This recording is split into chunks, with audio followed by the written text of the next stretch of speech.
강혜신의 오늘의 미국.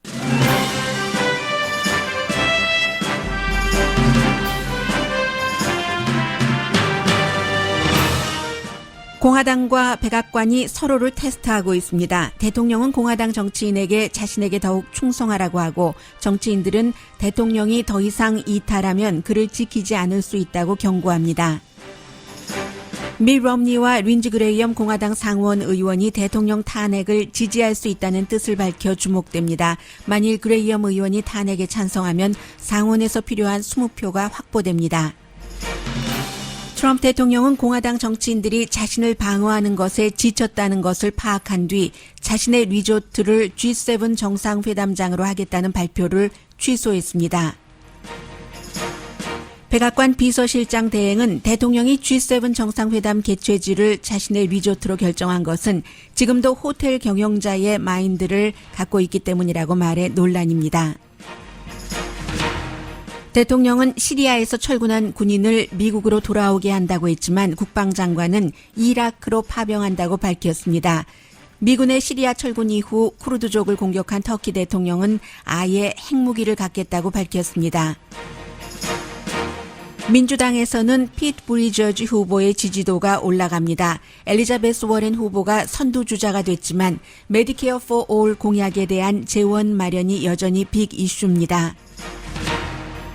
스티브 배넌 전 백악관 수석 전략가가 힐러리 클린턴이나 마이클 블룸버그가 결국은 민주당 후보로 등장할 수 있다고 예상했습니다.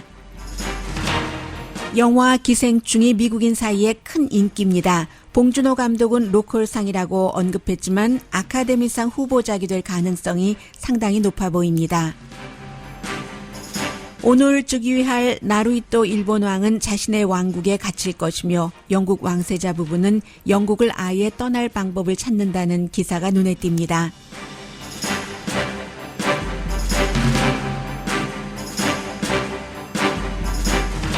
여러분 안녕하십니까? 오늘의 미국 강혜신입니다. 지난 2, 3주일 사이에 미국에는 아주 큰 변화가 있는데 이 정치계의 변화가 계속 그 속도라던가 힘을 받아갈지 아니면 또다시 수그러들지 거기에 따라서 미국의 2020년도 대선 또 미국과 연관된 한국을 포함한 모든 나라 국제 정세가 완전히 바뀔 수가 있습니다. 트럼프 대통령은 거의 절대로 자신이 주장한 것에 대해서 뒤로 물러서지 않습니다. 그런데 이번에는 뒤로 물러섰습니다. 두 가지 이슈에서인데 시리아에서도 약간 그런 부분이 있고요. 그리고 이제 G7 정상회담을 자신의 플로리다 리조트에서 하겠다 하고 발표한 것에서 물러났는데 이유가 중요합니다. 트럼프 대통령이 그토록 많은 언론의 비난 같은 것을 받으면서도 주말마다 본인의 골프장으로 가서 지금까지 대통령이 된 뒤에 130번 이상 자신의 부동산을 방문을 했습니다. 그리고 이제 해외에서도 마찬가지고요. 아일랜드, 스코틀랜드 이런 곳을 쭉 방문을 하면서도 한 번도 그것이 어떤 이해 충돌이라든가 조금의 잘못이 없다고 주장을 해왔는데 이번에는 G7 정상회담 플로리다 리조트에서 하겠다는 것을 안 하겠다, 장소 바꾸겠다라고 얘기를 했습니다. 바꾸겠다고 하면서도 여전히 언론과 민주당을 비난을 합니다. 언론과 또 그에 합세하는 민주당이 아주 나를 공격을 하는데 그래 이번에는 내가 바꿔줄게라고 얘기를 했지만 실제 그 장소를 바꾸겠다고 결심한 것은 민주당이나 언론 때문이 아니라 공화당 때문이라는 얘기입니다. 오늘 워싱턴 포스트가 아주 긴 내용의 기사를 실었는데 한마디로 요약을 하자면 공화당의 정치인들이 더 이상은 대통령이 하는 일에 대해서 돌출 정책에 대해서 방어하는 것에 지쳤다라는 겁니다. 심지어 오늘 폴리티코에서는 백악관의 스태프들조차 대통령의 어떤 충동적인 그런 것을 멈추게 하려고 말릴 에너지도 없고 또 말릴 의지도 없기 때문에 포기했다라고 보도를 했는데 왜냐하면 그렇게 하려고 해봤자 결국은 트럼프 대통령이 항상 그 본인의 충동 내지는 몽상 파이프 드림을 계속 그 추진을 하기 때문에 모두 실패를 해서 더군다나 이제 백악관이나 행정부에서 어른이라고 불리는 렉스 틸러슨 또 존 케리 전 백악관 비서실장 제임스 마티스 국방장관 세 사람이 떠난 뒤에는 아무도 뭐 말을 해봤자 그 말에 힘을 발휘할 수 있을 만한 사람이 없어서 그냥 포기하고 자리 보존만 한다는 겁니다. 그런데 주말에 대통령이 공화당 여러 명의 그 정치인들과 전화 통화를 하면서 이 플로리다 리조트에서 G7 정상회담하는 거 아무리 대통령은 뭐 내가 돈 버는 것 아니라고 해도 그건 그렇지 않지 않습니까? 세계가 다 아는데 그게 그 광고로 얼마나 뭐라고 할까요? 홍보가 될 것이며 이런저런 얘기를 직접적으로 간접적으로 많은 그 의원들이 했습니다. 특히 아이다호가 지역구인 마이크 심슨 의원이라든가 아니면 플로리다가 지역구인 플로리다인데도요. 프란시스 루니 의원이 사실은 프란시스 루니 의원이야 은퇴했으니까 그렇다고 하고요. 이런 얘기하고 나서 바로 은퇴를 했는데 그러면서도 대통령 탄핵에는 난 탄핵을 지지할 것이다라고 밝혔는데 이렇게 공화당 정치인들과 통화를 해보니까 대통령이 뭔가 감을 잡은 겁니다. 잘못하다가 이건 나를 보호를 안 해주겠는데 싶어서 트윗으로 나라를 위해서 대단히 좋은 일인데 내 리조트에서 정상회담이 열리는 것은 마이애미 국제공항에서도 가깝고 얼마나 훌륭한 볼룸이 있는데 미팅룸도 많고 내가 이익을 챙기려고 그런다고 절대 그런 거 없지. 나에게 적대적인 언론과 그들의 파트너인 민주당이 미쳤어. 크레이지하고 맞춤표를 찍으면서도 그런데 장소는 옮긴다고 얘기를 했습니다. 민주당이 하원에서 법사위원회에서 이미 이해 충돌인가 조사를 시작을 했고 민주당만 그러면 대통령이 가만히 있었을 텐데 공화당에서도 이건 정치적인 것이야. 킥백, 리베이트 이런 얘기가 계속 나오고 밀 럼니 유타주의 상원 의원도 시리아에서의 철군 우크라이나 대통령과 전화통화에 이어서 G7 정상회담을 자신의 부동산에서 한다고? 이건 아니지. 또 공화당의 보수적인 그 그룹 가운데서 트럼프 대통령을 지지하지 않는 그룹도 있습니다. Republican for the Rule of Law, 법을 지키는 공화당들 이런 그룹도 굉장히 지지리가 아니라 G7 정상회담 거기서는 안 된다. 2018년만 하더라도 트럼프 대통령이 대통령으로 있으면서 비즈니스를 해서 적어도 4억 3,400만 달러를 벌지 않았는가라고 얘기를 하니까 이것을 이제 거둬들였다는 얘기예요.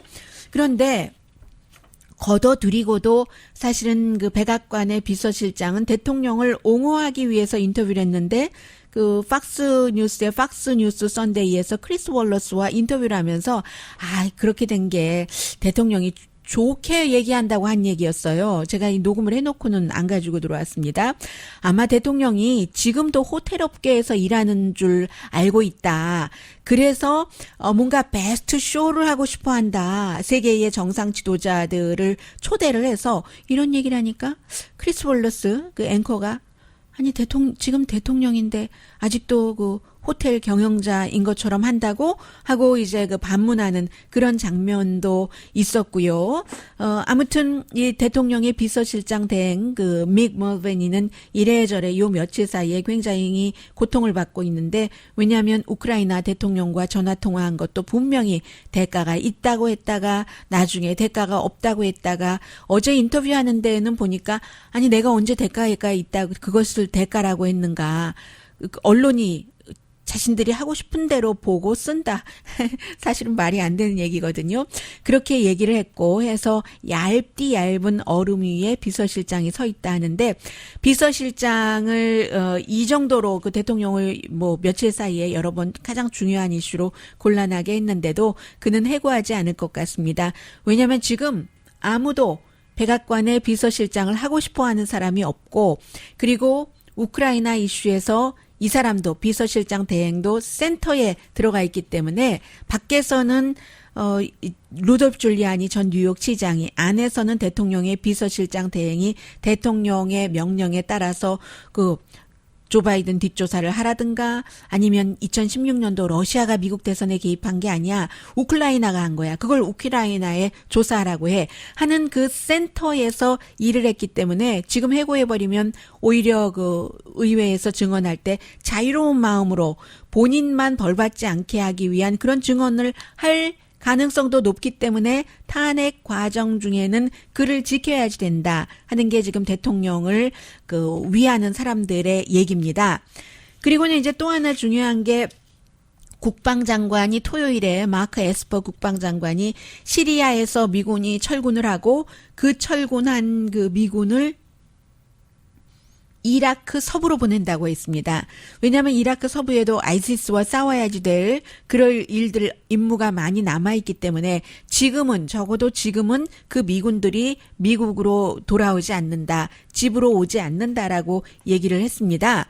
그랬더니 대통령은 모든 그 군인들을 집으로 돌아오게 한다. 내가 공약을 지키기 위해서 시리아에서 미군을 철군을 한 거다. 그럼으로 인해서 터키가 쿠르드족을 밟던 말던 그들은 원래 1000년 동안 계속 전쟁을 하지 않았는가. 우리 일이 아니다. 이렇게 대통령이 얘기를 했는데 그 군인이 미국으로 안 오고 이라크에 온다는 거예요. 이라크로 간다는 겁니다. 물론 중간에 변할 수는 있습니다만. 그리고 미국의 국방장관으로서는 그 뒤에 나토 동맹국들과 만나서 상의를 한 뒤에 이제 완전한 철군을 계획대로 하겠다라고 얘기를 했는데 그만큼 이것도 또 이슈인 겁니다. 시리아에서 미군을 철군하면서 동맹국들과 함께 아이시스를 잡기 위해서 그곳에 미군을 보냈고 미군은 안 다치고 쿠르드족을 앞세워서 아이시스를 잡았고 하는데 동맹국들에게는 알리지도 않고 프랑스의 임마누엘 마크롱 대통령도 미국이 그 시리아에서 철군한다는 것을 트윗을 보고 알았다고 하고 하니까 국방장관이 이제라도 이것도 늦은 거죠. 나토 동맹국들과 상의를 하겠다라고 얘기를 했는데도 대통령은 군인들이 집으로 온다 하고 일요일인 어제 아침에 또 트윗을 했거든요. 그 트윗하면서 국방장관 이름도 또 잘못 썼습니다. 에스펀데 에스페란토라고 쓰면서 이런저런 얘기를 하고 그런데 지금 보면은 국방장관 얘기가 맞는 것 같고요. 그 시리아에서 철군한 미군들이 다 집으로 돌아오는 것 같지는 않습니다. 그래서 이제 이 부분도 굉장히 지금 이슈가 되고 있고요. 게다 대고 오늘 그 뉴욕타임즈를 보면은 터키가 이제는 크루드족을 침공하는 것뿐만이 아니라 아예 핵무기를 갖기를 원한다는 겁니다. 서방 세계가 뭐라고 하던 상관없이.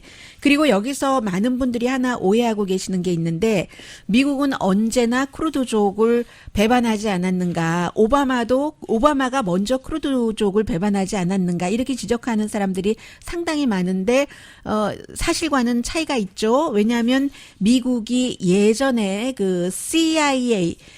CIA가 아주 수십 년 전입니다.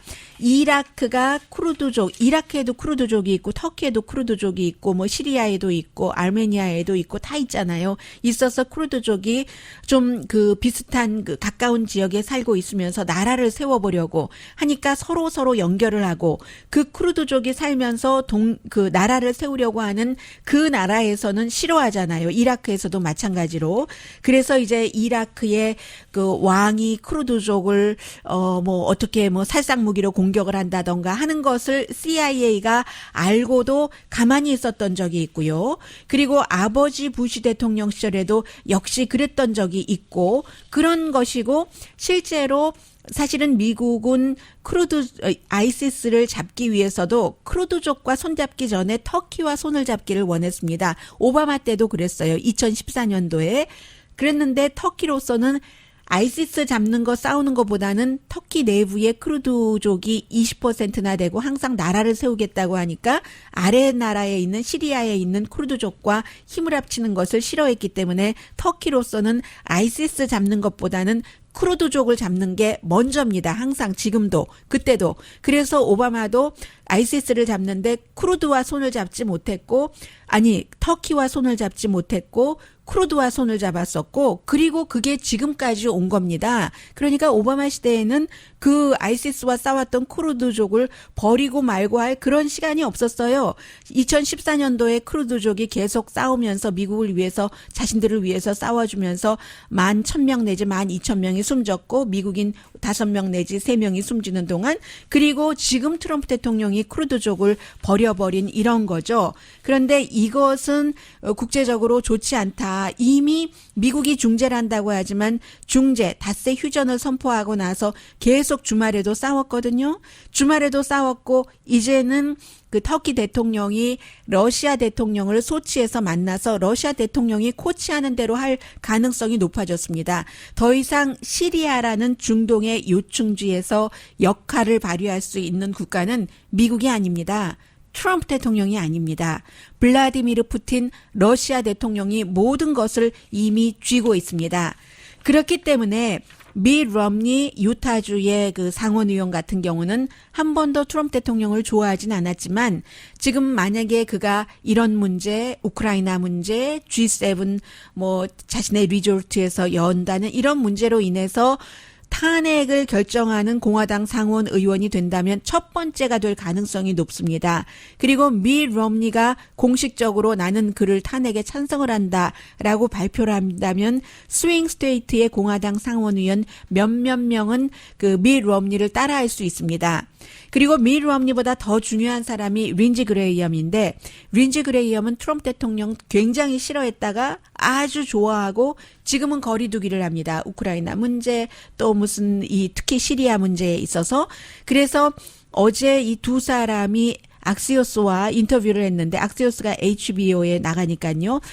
텔레비전에 그래서 인터뷰를 하는데 보니까 만약에 지금 그 하원에서 조사하는 것 중에서 우크라이나 전화 통화에서 그 뭐 라이벌 뒷조사해라 이런 증거가 나오면 나도 트럼프 대통령을 탄핵하는데 찬성표를 던지는 것으로 마음을 바꿀 수가 있다 했는데 그가 찬성하면 린지 그레이엄 사우스캐롤라이나가 지역구인 연방 공화당 상원 의원이 탄핵에 찬성표를 던지면 적어도 19명이 그를 따라서 찬성표를 던질 수가 있습니다. 그러면 20명은 거뜬히 넘게 되는 거죠. 그래서 굉장히 중요한데 린지 그레이엄이 뭐 대통령에게 탄핵표를 던질 가능성이 아직까지는 그다지 많아 보이진 않습니다. 그리고 린지 그레이엄도 대통령이 권력 남용을 하는 아주 그 기회를 봐가면서 권력을 남용을 해왔다. 그러나 뭐 쭉 지내고 보니까 차밍하고 친절하기도 하다. 뭐 이런 얘기를 했어요. 이 린지 그레이엄은 한국의 박지원 의원과 아주 여러 가지로 비슷합니다. 언론이 굉장히 좋아하고요. 말을 그때그때 시원하게 잘해주니까 그러나 또 이랬다 저랬다 하기도 하고 판세를 잘 읽고 권력과 완전히 등을 돌리지는 않습니다. 그러나 동시에 또 여론도 의식을 합니다. 어느 정도의 소신도 있어요. 그래서 린지 그레이엄이 트럼프 대통령과 등을 돌릴 가능성이 많지는 않지만 본인의 정치적인 이해관계에 트럼프 대통령이 해가 된다고 생각하면 린지 그레이엄이 등을 돌리고 상원에 정말 그 악시오스의 계산대로 19명 다른 의원들이 탄핵표를 던질 수도 있는 그런 그 지금 상황이기 때문에 트럼프 대통령도 내 리조트에서 G7 정상회담 안 할게 하고 뒤로 물러선 겁니다.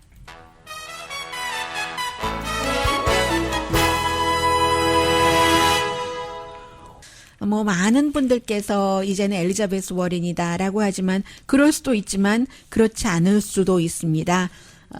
트럼프 대통령의 그 탑 참모였던 사람은 또 다른 그 제안을 하고 있고요.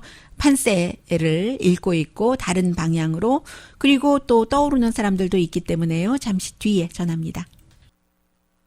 라디오 서울 방송 오늘의 미국 듣고 계십니다. 이래서 어떤 때는 사실은 그 기억이나 마음속에 있는 것을 그대로 말씀드리는 게 훨씬 전달력이 좋은데 메모를 해놓은 게 있잖아요. 제가 방송을 하면서 그 메모가 어디 갔지? 메모를 찾다 보면 제대로 전달이 안 될 때가 있습니다. 잠시 전에 제가 말씀드렸었던 미국이 크루드를 버리는 것은 뭐 전통이다라는 사실은 그 포린 팔러스에 이런 비슷한 그 기사가 실렸었습니다. 그런데 이번하고 그 과거하고는 조금 다릅니다. 제가 머릿속에 있는 걸 말씀드리는 게 낫을 뻔했는데요. 과거에는 그 사담 후세인이나 그 이전이나 그대로 그 이라크에서 뭔가를 그 쿠르드족을 공격하려고 할 때 미국의 CIA가 1975년도에는 알고 있으면서도 이란 왕이 그들을 쿠르드를 아주 그 기만하고 힘들게 하는 것을 눈 감았었고, 그리고 조지 H.W. 부시 아버지 부시 시절에도 사담 후세인이 이제 그 케미칼 공격을 하는 것을 그냥 뭐 막아주지 않은 거죠, 미국이. 그런 형태로 좀 간접적이라고 할까요? 간접적으로 쿠르드족을 보호하지 않았다는 것이고, 이번 같은 경우는 2014년 그 오바마 때 터키가 안 한다고 하니까 아이시스 잡는데 쿠르드족과 같이 일을 하면서 몇 년 동안 계속 미국을 믿고, 또 미국을 믿을 수밖에 없어요. 힘이 많은 나라고, 또 미국은 뭔가 그 신용이 조금 있다고 생각을 하기 때문에. 그런데 이런 식으로 같이 일하다가 중간에 경고 없이 버린 것. 그래서 이번에는 이제 더 큰 배신이라고 하는 것이고요. 그리고 국방장관과 낸시 펠로시 하원 의장이 동시에 아프가니스탄을 방문을 했습니다. 원래는 낸시 펠로시 하원 의장이 초당적으로, 왜냐하면 공화당의 그 텍사스가 지역구인 그 맥 톤베리 의원 하원의 무기위원회 소속이기 때문에요. 이 의원도 같이 가서 초당적으로 갔다, 이런 얘기가 나왔었는데 나중에 보니까 국방장관도 갔었습니다. 전부 이제 미군이 주둔을 하고 있기 때문에 아프가니스탄에 한 14,000명 주둔하고 있잖아요. 시리아에 1,000명이었었는데, 그리고 뭐 이라크에도 한 5,000명 정도 있죠. 그런데 뭐 그런 문제도 그렇고, 앞으로 아이시스를 어떻게 할 것인가, 기타 등등, 뭐 요르단 국왕 그 킹 그 압둘라도 만났다고 하고요. 시리아 문제와 관련해서 낸시 펠로시 하원 의장은. 그래서 지금 미국 행정부 측과 또 그 민주당 측이 조금 이 문제에 대해서 각자 행동을 하고 있습니다.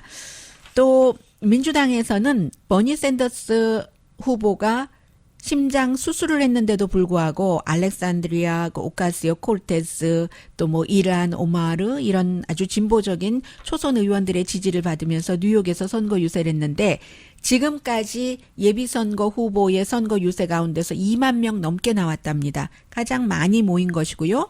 왜냐하면 뭐 알렉산드리아, 오카시오 콜테스가 지역구인 그 뉴욕이기도 했고, 그리고 인구가 많잖아요, 그곳에. 알렉산드리아 오카시오 콜테스는 오늘 아침에 얘기하는 거 보니까 공식적으로는 버니 샌더스를 지지하지만 엘리자베스 워렌과도 함께 일하겠다. 당연한 거죠. 양쪽 후보들에게 본인들이 원하는 것을, 같은 당의 같은 정치인인데도 이렇게 해라 계속 그 압력을 넣을 수 있으니까요. 그리고 엘리자베스 워렌은 그 공식적인 지지는 다른 후보에 비해서 조금 덜 받고 있거든요. 다른 선두 후보보다. 물론 풀뿌리 지지를 많이 받고 있다, 이런 지적을 하고 있습니다만, 그리고 민주당에서도 그 트럼프 대통령이 공화당에서 기성 정치인이 아닌 새로운 나를 지지해라 했던 것처럼 메인스트림 지지가 없이도 뭐 당선될 수도 있어요, 예비선거에서. 특히 이제 뭐 워킹 패밀리 파티라든가 이런 곳에서 지지를 하면은. 그런데 이제 중요한 것은 모든 국민에게 헬스케어 포 올을 국가적으로 한다고 하면서, 그러면 10년 동안 뭐 자금이 굉장히 많이, 뭐 34조 정도, 30조에서 34조 정도가 달러가 필요한데, 그것을 재원을 어떻게 할 것인가. 절대로 부자들만 돈 내지 중간층은 좋은 혜택만 받고 더 싸게 될 거야 라고만 얘기를 해왔어요. 그러니까 필 브리저지라든가 아니면 이제 또 다른 미네소타의 그 에이미 클로바샤 같은 이 후보가 지지를 하잖아요. 몽상이다, 그건 내놔라 하니까 곧 그 안을 내놓는다고 하고요. 그 사이에 피트 브리저지 아이오와주에서 여론조사를 했더니 이 인디아나의 후보가, 작은 시의 시장이 샌더스 후보보다도 지지율이 더 많이 나왔습니다. 바이든이 그 18%, 엘리자베스 워렌이 17%인가요? 그리고 3위로 13%, 버니 샌더스 후보가 9%. 네 번째 토론 이후에 이 사람이 말만 잘하는 게 아니라 조금 이렇게 진정성이 있다는 게 점점 그 유권자들이 보면 볼수록 느끼기 때문에 지지율이 올라가는 것은 당연하다고 생각되고요. 그래서 10월 16일부터 18일까지 500명의 투표할 가능성이 높은 유권자를 대상으로 아이오와에서 조사를 했더니 그렇게 나왔고 오차 범위는 플러스 마이너스 4%포인트. 그리고 마크 저커버그와 와이프 그 프리실리아 그 첸이 이 브리저지에게 사람을 추천을 했대요. 캠페인 하려면 이런 사람이 있어야지 된다고 추천한 사람 가운데서 두 사람을 하이어했다고 하는데 보니까 디지털 분석하는 사람, 데이터 그 매니저를 선택을 했고 그리고 페이스북에 이 마크 저커버그와 브리저지는 그 하버드 대학교 다닐 때 아마 같이 다녔던 것 같아요. 한 사람은 졸업을 했고 한 사람은 뭐 졸업을 하지 않았지만 그리고 처음에 페이스북이 시작되고 나서 본인이 첫 번째 300명 사용자에 포함된다 하는 것을 핏 브리저지가 늘 그 강조하고 있고요. 그런데 누가 될지 아직 모릅니다. 정말로 누가 될지 알 수 없다라고 말씀드리겠고요. 그 부분에 대해서는 뉴욕 포스트에 지난 주말에 스티브 배넌이 대통령의 백악관에서 수석 전략가였다. 이 사람도 뭐 거의 쫓겨난 것과 마찬가지죠. 시사주간지 타임이 대통령을 조정하는 사람, 실제 대통령 막 이런 식으로 기사 몇 번 하고 나서는 쫓겨났어요. 그런데 그 트럼프 대통령 6주일 안에 탄핵될 것 분명하다 확신을 했고요. 이 하원에서 얘기고요. 낸시 펠로시가 아주 강하게 추진을 하고 있기 때문에 그리고 결국은 지금 보면은 엘리자베스 워렌이 선두주자인 것은 분명하지만 조 바이든은 이제 시기를 놓쳤다고 스티브 배너는 보고 있고요. 그러나 또 중도 계층에서는 아직도 조 바이든에 대한 지지도가 가장 높은 것으로 살아 있습니다. 그런데 뭐 올해 이럭저럭 하다가 결국은 뭐 애리조나, 텍사스, 조지아 뭐 이런 데서 이겨야지 되는 사람이거든요. 그리고 펜실베니아, 미시건, 위스콘신 이 세 군데는 전부 민주당이 늘 이겨왔는데 힐러리 클린턴이 진 곳이죠. 이런 곳에서 이겨야지 되고 여러 가지를 생각을 할 때 조 바이든이 사라지니까 마이클 블룸버그가 나올 것이다. 힐러리 클린턴이 나올 것이다. 이렇게 예상을 합니다. 힐러리 클린턴은 그럴 가능성도 있는 것 같아요. 왜냐하면 계속 지금 뭐 하와이주의 하원의원 후보를 뭐 공격한다던가 지난번에 후보도 공격한다던가 공화당이 지지하고 있는 제3당 후보라고 하면서요. 좀 뻘쭘했거든요. 그 말을 지난주에 계속 그 힐러리 클린턴이 여러 가지 그리고 또 다른 내용들도 계속 내가 여기 살아있거든. 나 살아있다고. 내가 그런 정치인이잖아 하는 것을 보여주고 싶어서 거의 정말 너무너무 절절하게 그 원하는 그런 모습을 보이는 걸 보면 뭐 스티브 배넌의 말 적어도 시도는 해보지 않을까 하는 그 느낌이 들기도 들고요. 그렇습니다. 그리고 또 하나는 지난 주말에 있었던 것인데 주말도 아니네요. 10월 18일이네요. 공화당의 트럼프 대통령 지지자들이 기다려라 개봉박도를 힐러리 클린턴 감옥에 간다. 오바마 감옥에 간다 하면서 굉장히 기다렸었던 그 수사에 대한 조사에 대한 결과가 나왔는데 국무부에서 3년 동안 조사를 했습니다. 힐러리 클린턴이 이메일을 개인 서버를 집에다가 두고 정말 잘못한 거예요. 그렇게 하고 썼던 것에 대해서 뭐 딜리트해버린 33,000개를 전부 조사를 하고 했는데 물론 그 자체가 잘못이긴 하지만 이 같은 힐러리 클린턴의 이메일을 받은 38명이 아주 그 세련되게 전문적으로 대처를 해서 시스템적으로 이게 기소할 정도의 잘못이 없다라고 최종적인 결론을 내렸습니다. 그러니까 기대하시라 감옥에 간다 감옥에 보내자 이건 아무것도 그 없던 일로 됐다고 그냥 결론을 딱 내리시면 되고요. 이 정도가 지금 민주당의 분위기입니다. 잠시 뒤에 기생충 영화에 대해서 좀 말씀을 드리겠습니다.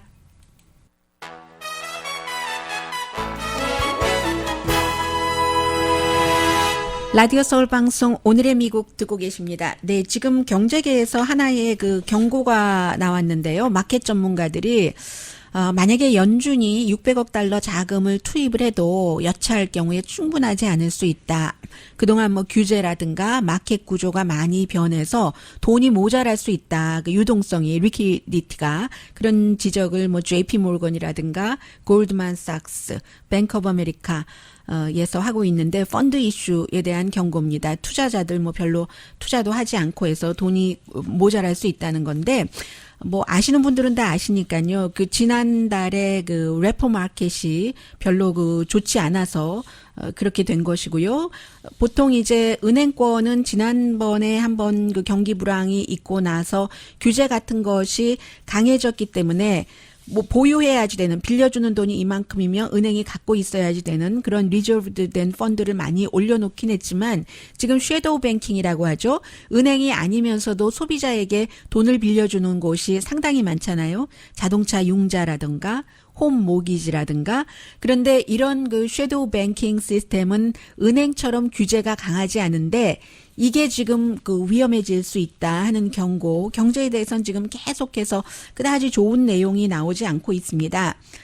그리고는 뭐 이제 로스앤젤레스 한인타운에서도 곧 개봉된다고 하는데요. 저는 이 봉준호 감독의 기생충이 미국에서 개봉된 첫날 11월이래요. 11월 아직 안 됐는데 왜 이렇게 가을을 기다리나요? 제가 요즘에 로스앤젤레스가 더워서 겨울 냄새를 맡고 싶어서 그런가요?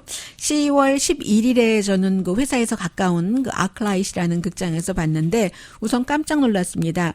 보통 영화가 개봉을 할 때 그 개봉 첫날 세 보니까 하루에 20번을 상영을 하는 거예요. 조커가 그 전주에 개봉을 했는데 조커보다도 더 많이 하는 겁니다. 개봉 그 숫자가 더 많았어요. 그래서 깜짝 놀랐고 제가 낮 2시 45분에 영화를 보러 갔는데 그런데 보통 그런 때 영화를 저는 잘 보는데 뭐 저 혼자이거나 한 너댓 명 함께 보거든요.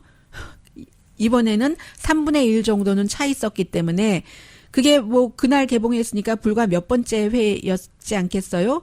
그래서 이 관심이 굉장히 많구나 생각을 했고 영화가 끝났는데 사람들이 안 나가는 사람들이 있는 거예요. 저도 그냥 앉아 있었어요. 크레딧 올라가고 한국 노래 하나 나오고 그 뒤에 봉준호 감독의 인터뷰가 나오더군요. 그 앉아 있었던 6명은 봉준호 감독의 인터뷰가 이 영화가 끝나고 있다는 것을 알고 온 영화 관계자였죠.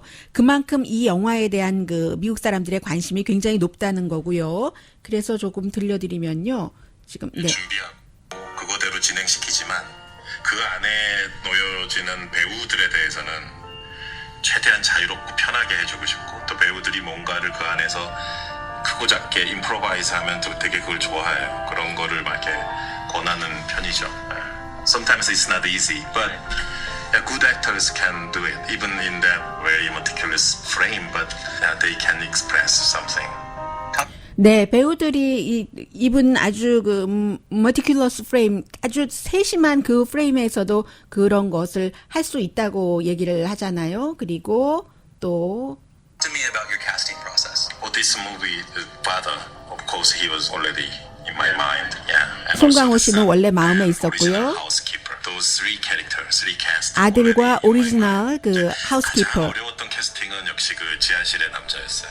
지하실의 그 남편. 되게 훌륭한 한국의 어떤 장편 인디펜던트 영화에서. 그래서 이 인터뷰가 봉준호 감독이 한국말로 할 때는 영어 자막이 있었고요. 그리고 영어로 할 땐 그냥 영어로 나왔고요. 그런 캐릭터였는데 그게 되게 인상적이었죠. 그래서 캐스팅하게 됐죠. Congratulations. Your film is the first Korean film to win the Palme d'Or, the Cannes Film Festival. What did that feel like? Happy. 깐느에서 이긴 것 해피. Also quite surreal, strange. 상을 받은 그날 하루는 뭐 다들 정말 즐겼어요. 우리 팀 뭐 배우 할 거 없이 즐거운 하루였는데 다음날 아침에 일어나니까 뭐 똑같더라고요. 그냥 행오버가 좀 남아 있긴 했지만은 I understood the word hangover. 삶이 바뀌는 건 아니고 또 한국으로 돌아오는 비행기에서 그냥 시나리오 썼죠. 네, 이 기생충에 대해서는 미국에서 굉장히 많이 보도를 합니다. 뭐 처음에 개봉하기 전부터 개봉하고 나서 지난 주말에도 개봉한 첫날부터 그랬었거든요. 한 극장당 스크린당의 수입으로 보면은 조커보다도 더 많았다고 하거든요. 라라랜드 그 이후에 최고였다고 합니다. 그러니까 점점 이게 이제 극장이 늘어나고 또 스크린도 더 늘어나고 제가 본 그 첫날은 로스앤젤레스에서는 딱 두 군데서 했거든요. 아크라이트하고 이 아크라이트도 패사디나에서는 안 했어요. 이 헐리우드에 있는 아크라이트에서 했고 램리 아주 뭐 작품 같은 작품을 많이 하는 그런 곳에서 했는데 전반적으로 미국에서는 이 기생충이라는 영화를 미국 사람들이 좋아하는 이유가 공감을 할 수 있는 세계적인 이슈이기 때문에 어제도 그 뉴욕타임스 또 썼던데 보면 빈부격차라든가 이런 사회적인 문제가 한국에서만 있는 게 아니라 로스앤젤레스나 런던이나 시애틀이나 어디에 갖다 놔도 똑같이 있을 수 있는 그런 것이기 때문에 그렇다. 뭐 이런 것이고 굉장히 그 미국 사람들은 전문가들이 아주 재밌게 보는 포인트가 많은데 뭐 이제까지 봉준호 감독이 굉장히 많은 작품을 했는데 이기지 못한 장르가 없다. 뭐 살인의 추억부터 시작해서 뭐 호스트, 뭐 옥자까지. 그리고 봉준호 감독은 그런 질문에 대해서 항상 그 영화에 대해서는 그 연민을 갖고 찍으려고 한다. 그래서 그 영화에 악당이 없다. 미국 사람들이 이런 것을 다 알고 있어요. 이번에 기생충에서도 악당이 없잖아요. 부자도 악당이 아니고 뭐 그러한 것. 그리고 세트 자체가 가난한 집 한 채, 부자 한 채, 뭐 아주 단순한 세트고요. 가난한 집은 프라이버시가 없다는 것이고 부자의 집은 고립된 성 같은 것이라고 하고 또 미국에도 빈부격차가 있는데 한국은 어떠냐 이렇게 물어보면요. 아주 세련되게 답을 합니다. 세계 어느 나라에서처럼 미국의 디트로이트나 한국이나 똑같다. 뭐 개발을 그렇게 빨리 성취한 나라에서 그 정도 부작용은 있을 수 있다. 이제 한국인으로서 얘기하는 거죠. 그리고 이번에 기생충을 같이 썼잖아요. 누구 시나리오 작가와 아주 몇 년 동안 심사숙고하면서 본인이 과외 공부 교사를 할 때 아주 부잣집에서 했는데 아는 친구들을 다 가서 어나더 세상 그 부잣집을 보여주게 싶어 했다 하면서 몇 년을 익혀서 쓴 것은 토네이도처럼 몇 개월에 다 썼다. 뭐 그런 것이요. 뭐 그런 등등 얘기를 했고 세계에서 비슷한 반응을 보이더라는 거예요. 웃는 지점도 같고 뭐 이해하지 못하는 지점도 같고 저는 어디였는지 모르겠는데 대만 케이크숍이 나온다면서요. 영화에. 그것을 저 대만 케이크숍이야? 한국 케이크숍이야? 해외 사람들은 다른 나라 사람들은 그걸 궁금해한다고 얘기를 하고요. 송강호에 대해서는 그 배우 늘 편해서 캐스팅하느냐 하면 꼭 그렇지는 않고 이번에도 보면 알듯이 클라이맥스라고 해서 송강호가 확 튀지 않지 않느냐. 적절하기 때문에 쓴다. 아주 드릴 말씀이 많은데요. 그만큼 미국에서 관심이 많고 외국 영화 후보에는 당연히 올라가지 않을까 뭐 그런 느낌 듭니다.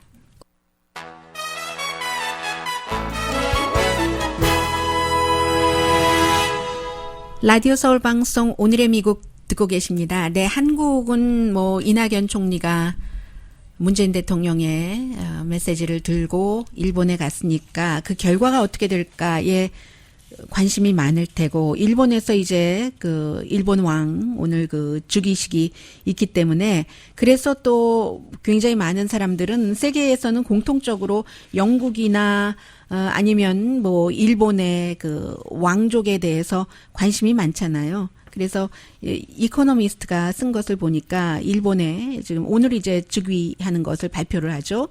나루히토가 1980년도에 옥스퍼드 대학교에서 공부를 했고 그리고 이제 그 The Thames and I라고 해서 템스강과 나라는 자서전을 썼는데 이 자서전을 쓸 때도 일본이 영국보다도 훨씬 그 왕족에 대해서 아주 그 규제하는 것도 많고 신비스럽게 비밀스럽게 이렇게 하기 때문에 일본에서 아무 출판사에서도 이것을 받아주지 않아서 해외에서 썼고요. 해외 출판사가 출판을 했고 그리고 이제 그 책에 보면은 지인을 입었다 해서 그 영국의 나이트클럽에서 디스코텍에서 거부당했다 하는 그런 내용도 있다고 하고, 그 2년이 그 당시에 이제 그 멀튼 대학교에서 템스강의 어떤 그 수로 여러 가지 18세기 그런 것에 대해서 공부를 했는데, 왜 일본 왕이 결국은 물을 매니지먼트 한다 이런 게 있잖아요. 그래서 이제 그때가 자신의 인생에서 가장 행복했다는 얘기입니다. 이제 오늘 그렇기 때문에 이코노미스트는 그가 이제 뭐 말하자면 그 궁궐이라는 감옥으로 들어가 버린다고 하는데, 영국보다도 더 일본에서는 그 왕족이 해야지 될 일과 하지 말아야지 될 일이 너무 철저하게 돼 있고, 써야지 되는 돈도 남자 같은 경우는 뭐 너무 돈이 많으면 그 여자 문제가 생긴다 해서 완전히, 이번에 그 아키히토 왕 같은 경우는 1년에 생활비가 46,000달러였다고 하거든요. 뭐 전쟁 끝나고 나서 다 뭐 몰수하고 뭐 이런 것 있었잖아요. 재산 같은 것도. 그래서 이 왕은 본인이 먹을 쌀은 본인이 이렇게 쌀 농사를 해야지 되고, 약간의 도움을 받으면서, 그리고 역시 그 왕비도 마찬가지입니다. 누에고치를 키워야지 된대요. 그런 일들이 있고, 그래서 이 자유스러운 사람들, 또 이 그 왕비 같은 경우는, 마사코는 외교관 그 출신이잖아요. 그리고 이 일본의 이 왕과 왕비에 관해서 그 전에도 모든 일들이 나올 때는 왕비가, 지금 왕비가 되지만 뭐 우울증을 겪는다 이런 것들이 해외의 언론에서 알려진 것이지, 그 일본 언론에서는 알려진 것이 아니다. 굉장히 답답하고 갑갑하고 한 그런 그 남들은 왕이다 해서 좋다고 하지만 그렇다는 얘기예요. 좀 덜하다는 영국도 그 메건 마클과 그 왕자, 해리 왕자가 영국을 정말 떠나고 싶답니다. 이 ITV 다큐멘터리 인터뷰에서 오늘 저녁에 방영된다는데요. 그렇게 하고 6주일 동안은 우리는 왕족 의무 안 한다 선언했어요. 강혜신이었습니다.